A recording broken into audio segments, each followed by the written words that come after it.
আপনি এখন আনসারের নাম নিয়ে অধিকার আদায়ের জন্য মাঠে নেমেছেন, 17 বছর কোথায় ছিলেন? আমরা তো জরিপে এখন দেখতে পাচ্ছি 40,000 যদি আনসার নিয়োগ হয়ে থাকে 9 সাল থেকে 17 সাল 24 সাল পর্যন্ত, তার 33,000 সব গোপালগঞ্জের। এতদিন আপনি মায়ের কাছে বলতে পারেননি, এখন মামার কাছে, মামা বাড়ি আবদার পেয়েছে।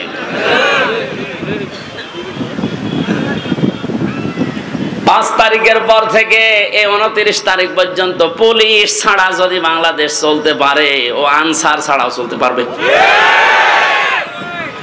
আপনাদের অধিকারের বিরুদ্ধে আমি না অধিকার আদায় করেন, বৈষম্য দূর করার জন্য, যেহেতু এই দেশটা স্বাধীন হয়েছে করেন, কিন্তু সময় বুঝে তো এখনই শুরু করে দিয়েছেন। লোকটাকে কিছু গোছাতে দেবেন তো, কত ঋণ তার মাথার উপর আপনি রেখে পালিয়ে গেলেন, আপনি টের পাচ্ছেন? সেটা দাঁড়িয়ে আছে এখনো, তাকে একটু সময় দেন, সে একটু গুছিয়ে নিক। না এখনই আমারে দেওয়া লাগবে, আসেন সামনে আসেন, আপনার বাহিনী তুলে দেওয়া হবে। এখানে বিশৃঙ্খলা যারা করছেন, আজ বিদ্রোহ ঘোষণা করছেন, আপনিও আল্লাহর মামলার আসামি।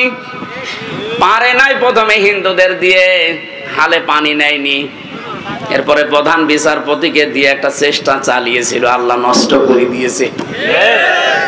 এরপরে এনেছে আনসার, এটা দিয়েও হবে না, কারণ যে আছে, আপনি বললাম না কাঁচা খেলোয়াড় না, পেছনে অনেক কিছু আছে হেলান দেওয়ার মতো। আমার মোবাইলে সর্বোচ্চ কল আসলে আসবে, সর্বোচ্চ আসলে আমার মনে হয় তারেক জিয়ার পিএস অপু ভাইয়ের কাছ থেকে কল আসতে পারে, কারণ ওনার সাথে আমি 3 বছর ছিলাম জেলে। আর একটু বেশি আসলে গিয়াসউদ্দিন মামুন ভাইয়ের কাছ থেকে আসতে পারে, ওনার সাথেও ছিলাম 3 বছর। তাছাড়া আর উপরে তারেক জিয়া তো দেবে না। ডক্টর মোহাম্মদ ইউনূসের মোবাইলে কল আসে বারাক ওবামার কাছ থেকে, জো বাইডেনের কাছ থেকে, শি জিনপিং এর কাছ থেকে। টের পাচ্ছেন ওর খুঁটি কোন জায়গায় বাঁধা, ওর পেছনে কি ধাক্কা দেওয়া আছে দেওয়ালে? আপনি আন্দাজে লাফান, বাস্তবতা কিছু জানেন?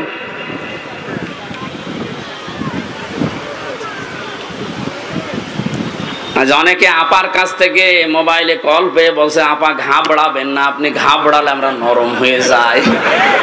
একটা পাগল, কোন জামানায় কোন দেশে কোন গর্তের ভেতরে আছে ও টের পাচ্ছে যে লোকটা কি, যে লোকটা ভারতকে এই থ্রেট দিতে পারে, বেশি ঝামেলা করলে 7 সিস্টার উড়িয়ে দেব, তার পেছনে কি খুঁটি আছে আপনি জানেন না। ও যদি এই মুহূর্তে চাপ দিয়ে বলে যে ভারত যারা নিয়েছেন বধূ হিসাবে ফেরত দেওয়া লাগবে কালকের ভেতরে, কারণ এ কথা তো ওর কথা না, এ কথা ওকে বলাচ্ছে, ভারত বাধ্য হবে 24 ঘন্টার ভেতর ফেরত দিতে। 24 ঘন্টা লাগবে না, 24 মিনিটে ফেরত পাঠাবে। এইরকম একটা লোক, আর আপনি আন্দাজে এখান থেকে ফতোয়া দেন, বাপা ঘাবড়াবেন না, কিসের ঘাবড়াবেন না? আপনি 2টা পিটনি খেলে সব ভুলে যান, আর তার সিকিউরিটিতে গেছেন। এজন্য বাস্তবতা আপনি কিছুই টের পাচ্ছেন না ভাই, অনেক দূরের বিষয়। আমি সামনে আসা আয়াতের ভেতরে যদি আসে, আমি সামনে কথা বোঝাবো ইনশাল্লাহ। যেটা বোঝাতে চাচ্ছিলাম সহজ সরল ভাষায়, আজ বিশৃঙ্খলা তৈরি করার জন্য যারা বিভিন্ন বাহিনীকে কাজে লাগাচ্ছেন, আমার তো যতটুকু বাস্তবতা, রিমান্ডে আরে 3 বছর জেলে থেকে দেখেছি, ওদের চরিত্র এত খারাপ, ওই মানুষগুলো শেষে দেখবেন পতিতাদেরকেও রাস্তায় নামিয়ে দেবে।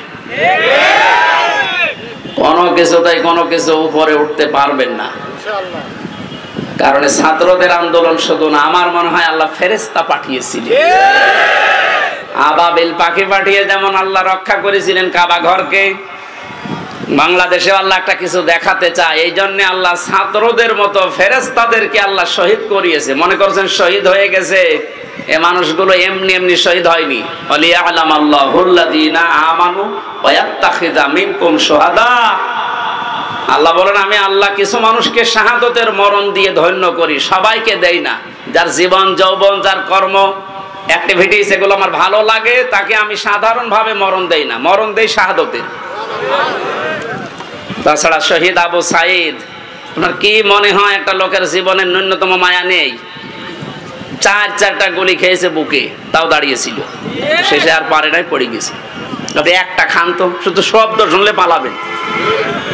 এরপরও কিছু মানুষ এখন কথা তুলছে না, সবাই পালায়, আরো নিচে বুক পেতে দেয়, আত্মহত্যা করেছে, শহীদ হয়নি। আহলে হাদিসের নাম নিয়েছে এই লোকটা, এই কথা বলেছে। আহলে হাদিসের লোক না, একটা প্রতারক।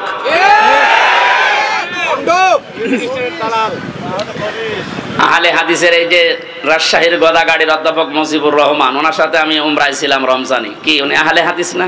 ঠিক। আপনি উল্টা পাল্টা ধারণা করবেন আহলে হাদিস নাম হলে না, ওগুলো দালাল। এই কি রফিক নামে নাকি যেন কি বিন বিন বিন বিন বিন।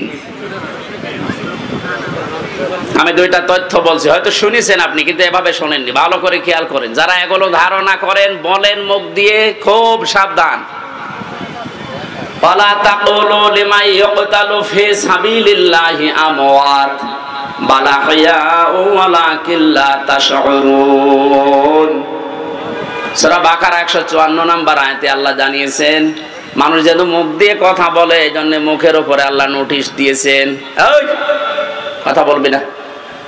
এ মুখ দিয়ে কোনো দিন এই কথা বলবি না যে যারা মারা গেছে, শহীদ হয়েছে, যে ওরা মরে গেছে, কথা বলবি না। এই কথা কার?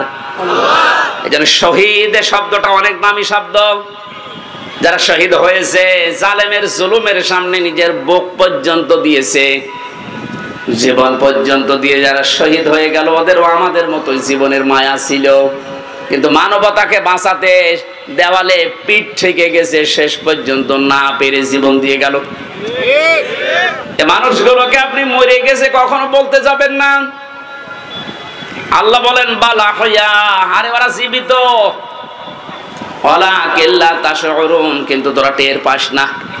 এরপরে মানুষ যেহেতু হৃদয়ে কল্পনা আনতে পারে, ধারণা করতে পারে, এই জন্য আল্লাহ ধারণার উপরে নোটিশ দিয়েছে, ওয়ালা তাহসাবান্নাল্লাযীনা কুতিলু ফি সাবিলিল্লাহি আমওয়াতা বাল আহইয়াউন ইনদা রাব্বিহিম ইয়ারযাকুন।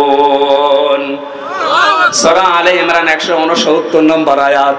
তাফসীরে ফি জিলালিল কোরআনের ব্যাখ্যাটা ব্যাপক লেখা আছে, আমি সামারাইজ করে বলছি। আল্লাহ বলেন, ওই ধারণাও করবি না, যারা আমি আল্লাহর জন্য জীবন দিয়ে গেল, এরা মারা গেছে, এরকম ধারণাও করবি না, বরং তারা জীবিত এবং আমি আল্লাহর কাছে তারা রিজিক পায়। ধরে বলেন সুবহানাল্লাহ। এজন্য বড় কঠিন সতর্ক থাকা লাগবে এই বিষয়গুলোতে। অনেক জালেম পর্যন্ত এখন উঠে পড়ে লেগেছে এই শান্ত দেশকে অশান্ত করার জন্যে। আপনি কিন্তু হামজার মামলার আসামি থাকবেন না। আমরা যদিও এই জালেমদের বিরুদ্ধে, ওরা যেমন 50টা মামলা বলেছিল আমারে দেবে, আমরা 100টা দেবো এখন। কিন্তু আপনি তার আল্লাহর, আমার হামজার মামলার আসামি থাকছেন না, আপনি সরাসরি আল্লাহর মামলার আসামি হয়ে যাচ্ছেন। আপনার দুনিয়াও শেষ, আখিরাত তো শেষই। এরপরও অনেকে বলে হুজুর মাফ করে দিলে কি না, জালেমদের মাফ করলে মজলুমের উপরে অবিচার হয়। কারণ আপনি তো ওই জায়গায় পড়েননি, তাই এ কথা বলছেন। 18 কোটি মানুষ যদি এদেশে মাফ করে দেয়, আয়না ঘরের সাথে যারা জড়িত ছিল, ব্যারিস্টার আরমানের বউ, তাকে মাফ করবে? কি মনে হয় যে আন্দাজে বললে মাফ করে দেবে? আপনি থেকে দেখেন তো, স্বামী ছাড়া 8 বছর। আরে ভাই, একটা মানুষকে আপনি যদি মেরে ফেলতেন, তাহলে তার বউটা অন্য জায়গায় বিয়ে করতে পারত। এই কথা বলছেন না? আর আপনি এমন জায়গায় রাখেন, এই জন্য আয়না ঘর মারা বানিয়েছে। আমার মনে হয় ওটা ধ্বংস করে ফেলা লাগবে না, ওটা রেখে দেন, ওটা টুরিস্ট প্লেস হিসাবে রেখে দেন। মানুষেরা ওইটা দেখতে যাবে, আর সামাম পৃথিবীর মানুষ জানবে যে এই বাংলাদেশে একটা জালেম ছিল। মানুষ কত বড় নৃশংস, কত বড় জুলুমকারী হলে এই মাটির নিচে, এই ঘরের ভেতরে মানুষকে তাও 2-5 দিন রাখেন। 8 বছর রেখে দিয়েছে, কারোর 10 বছর, কারোর 12 বছর। আমিও মাটির নিচে ছিলাম যেখানে, আমি শুনেছি, আমারও তো বেশি দিন রাখে নাই। কি যে মানুষের একেবারে সহ্যের বাইরে চলে যায় জায়গাটা। এই হাঁটুর ভেতর দিয়ে হাত দিয়ে, এরপরে আবার এখানে হ্যান্ডকাপ দিয়ে বেঁধে একটা মানুষ এভাবে ঘন্টার পরে ঘন্টা, দিনের পরে দিন, মাসের পরে মাস, বছরের পর বছর এভাবে রেখে দেয়। শুধু টয়লেট করার জন্য 1.5 মিনিট সময় দেয়।